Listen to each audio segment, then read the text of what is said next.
Well, hey everybody, welcome back to Single Malt Sunday. I'm Steven, this is Northwest Small Batch Brewing, and today, Sunday's dram is from a new region that I haven't discussed yet, from Scotland, and it is from Campbelltown.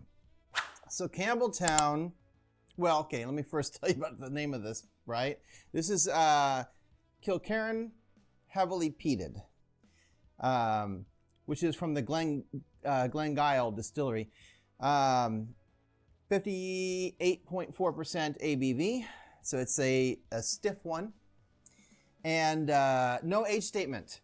So we don't know how long it's been aged, except that we do know that Scotch law requires that it be aged at least for 3 years. So we know it's at least 3 years old. I'm going to go on a limb here and say it is not, there's no coloring in it, because it would be a lot darker if there was any color in it. So that's kind of cool. So this is in Campbelltown.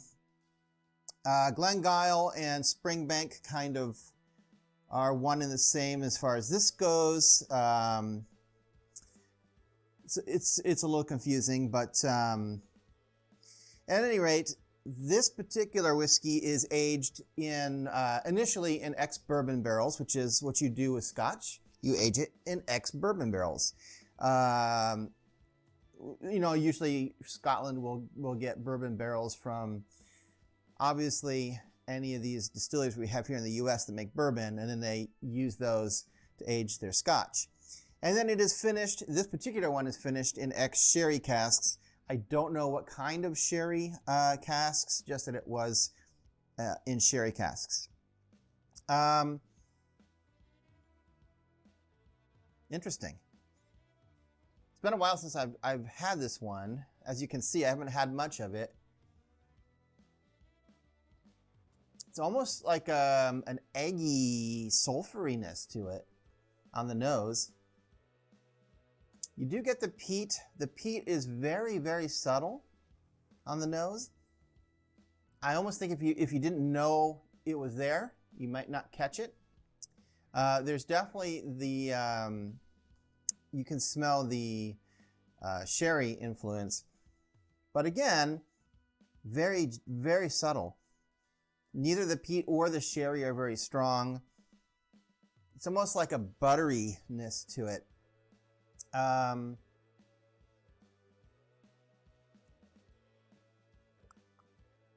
Whoa, that's a strong one.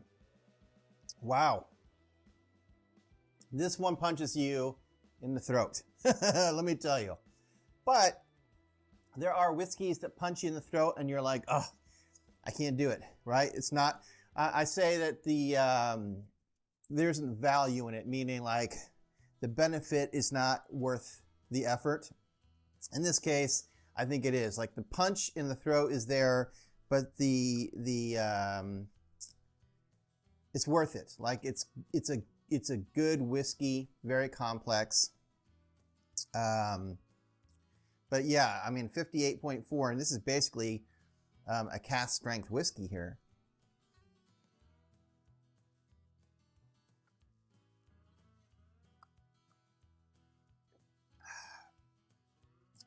That's better. Always that first sip is the harsh one that you have to acclimatize yourself to. So you absolutely get more of the smoke flavor on the palate, like when you're drinking it. I say you can get, I still think the sherry is pretty subtle. It's there, but subtle. Sea salt, you definitely get like ocean spray and sea salt with the smokiness. In fact, the finish is quite long on this. And the longer I sort of sit here with it, on the finish, the salt here and more like, I feel like I'm tasting the sea in my ocean, I'm tasting the sea in my mouth, as this sort of sits there.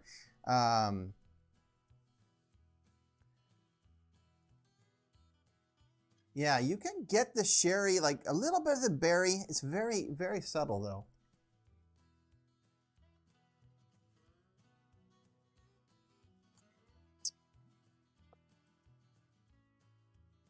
Interesting. If you look for it on the sort of finish, you kind of get this hint of pencil shavings. And, you know, older people won't get, or younger people won't understand that, but we used to have to actually crank our pencils to sharpen them, and it would leave behind these pencil shavings. Anyway, it's a thing. If you don't have the experience, I guess you can't experience that smell, you know, but sort of get that on the finish. By the way, the egginess at the beginning I was talking about on the nose, I actually think that's from the peat. Sometimes smoke, like the peat smoke, can do that. So I think that's what that's coming from. This is a good whiskey. I would recommend it. It is not a beginner whiskey, if for no other reason that it's a higher ABV.